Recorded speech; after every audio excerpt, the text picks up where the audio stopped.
L'équilibre entre travail et vie privée demeure un enjeu de taille pour les femmes et les hommes de carrière. Il n'est pas donné à tous d'y parvenir.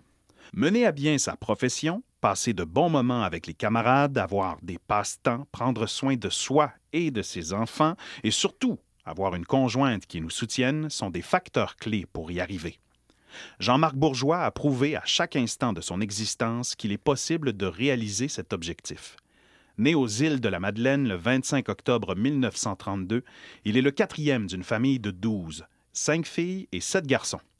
Son père, Léger, porte bien son nom, car il n'est pas fait pour le lourd labeur que représente la pêche, très mauvaise dans ces années-là et seule source de revenus.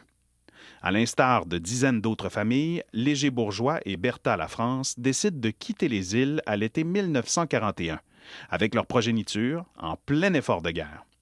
Son papa travaillera à l'Alcan et ils vivront à Kenogami, ce qui permettra aux enfants d'étudier et d'entreprendre les métiers de leur choix.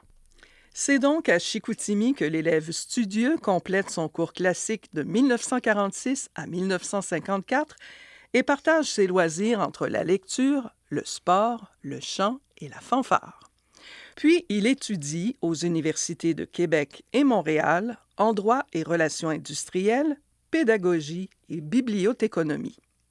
Après une année de suppléance à la Commission scolaire de Montréal et 4 ans d'enseignement à l'Oratoire Saint-Joseph, il s'installe à Alma en 1962 avec sa jeune femme, Janine Imbeau. Une enseignante de Chicoutimi qu'il a épousée en 1958 après 6 années de fréquentation et de correspondance assidue. Il y occupe le poste de directeur des bibliothèques scolaires jusqu'en 1970. Toute la vie professionnelle de ce bibliophile invétéré semble tourner autour de la littérature et de l'histoire, et celui qui se décrit lui-même comme un perfectionniste, un ambitieux, un passionné, un homme d'initiative, participe à de nombreux projets d'envergure tant sur le plan social que culturel. Le visionnaire collabore à l'instauration des bibliothèques centrales de près partout au Québec, dont il sera directeur dans la région de 1975 à 1993. Au même moment, il s'implique dans l'implantation d'un réseau de foyers culturels dans les 52 municipalités de la région et en sera le directeur pendant 18 ans. En compagnie de son meilleur ami et collaborateur Aurélien Boivin, professeur de littérature retraité de l'Université Laval, il crée les Éditions du Royaume. Il y publie le répertoire des œuvres littéraires au Saguenay-Lac-Saint-Jean en 1980, premier inventaire des publications des écrivains d'ici, et les récits sportifs de Louis Hémon en 1982. Adepte de grands périples, il prête la main à l'installation de 6 petites bibliothèques en Haïti et au Nicaragua, avec la précieuse contribution de son épouse Janine. À une époque où le Québec fait des pas de géant dans la valorisation de l'éducation et la démocratisation de l'enseignement, Jean-Marc Bourgeois s'implique directement dans la fondation des cégeps, en particulier du Collège d'Alma, où il sera le tout premier directeur de 1970 à 1975.